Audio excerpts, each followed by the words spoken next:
असरा लगा कमैया शरण में एलियो, असरा लगा कमैया शरण में एलियो। असरा हमर पूरा गे मैया आवे, मैं कन कन का बेटा बजावे छातने आवे, मैं कन कन का बेटा बजावे छातने आवे। जय श्री कैसेट कंपनी के ताब जयकार छैयो भाई।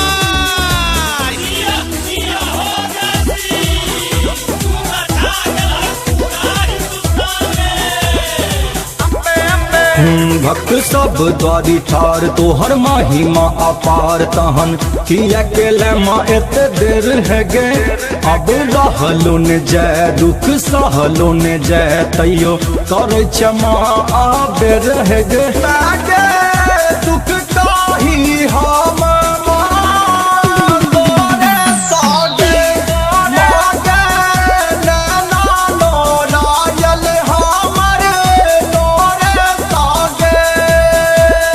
सब दुख हरी लेने हमर गे मैया, लह लेने हमरो खबरिया गे कने आवे।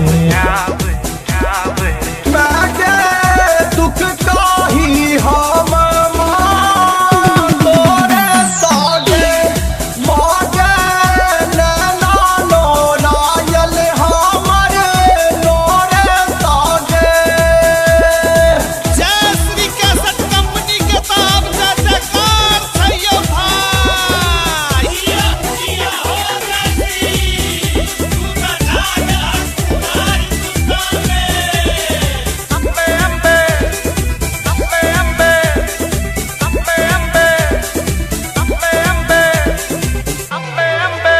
जखन लाल चोली लोह तोरा कनी कोने मोह जुनी, तोरे तू अतेक बहाना मांगे।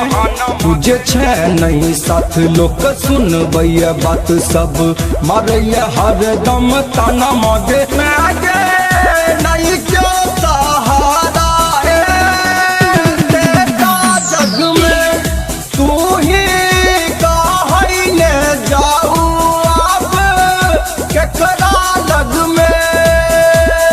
लिखल गोविंद मैया तोहरो भजन के गाबी गाबी विकास सुनावे छो कने आवे। मैं कन कन का बेटा बजावे छो कने आवे, मैं कन कन का बेटा बजावे छो कने आवे। असरा लगा कमैया शरण में एलियो, असरा लगा कमैया शरण में एलियो। असरा हमर पूरा गे मैया आवे, मैं